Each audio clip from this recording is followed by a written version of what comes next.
অনেক দিন থেকেই আমার একটা পাহাড় কেনার শখ, কিন্তু পাহাড় কে বিক্রি করে তা জানি না।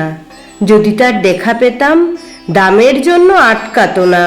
আমার নিজস্ব একটা নদী আছে, সেটা দিয়ে দিতাম পাহাড়টার বদলে। কে না জানে পাহাড়ের চেয়ে নদীর দামই বেশি। পাহাড় স্থাণু, নদী বহমান। তবু আমি নদীর বদলে পাহাড়টাই কিনতাম, কারণ আমি ঠকতে চাই। নদীটাও অবশ্য কিনেছিলাম একটা দ্বীপের বদলে।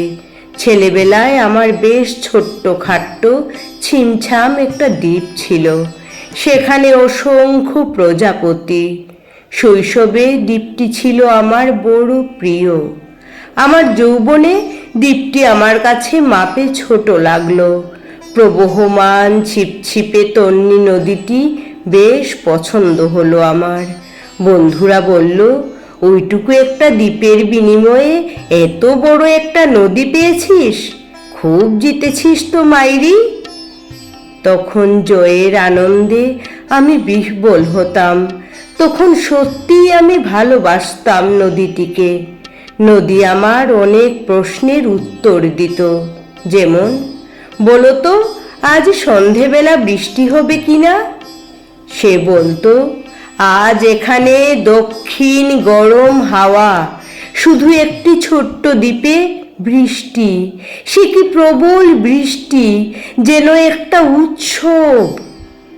আমি সেই দ্বীপে আর যেতে পারি না।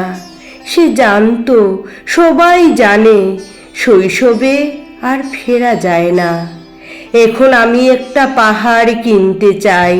সেই পাহাড়ের পায়ের কাছে থাকবে গহন অরণ্য।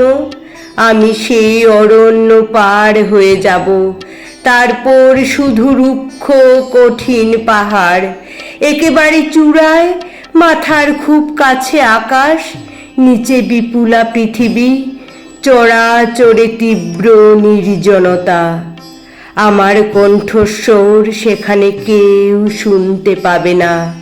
আমি ঈশ্বর মানি না, তিনি আমার মাথার কাছে ঝুঁকে দাঁড়াবেন না। আমি শুধু দোষ দিককে উদ্দেশ্য করে বলবো, প্রত্যেক মানুষই অহংকারী। এখানে আমি একা, এখানে আমার কোনো অহংকার নেই। এখানে জয়ী হবার বদলে ক্ষমা চাইতে ভালো লাগে। হে দোষ দিক, আমি কোনো দোষ করিনি, আমাকে ক্ষমা করো, ক্ষমা করো, ক্ষমা করো।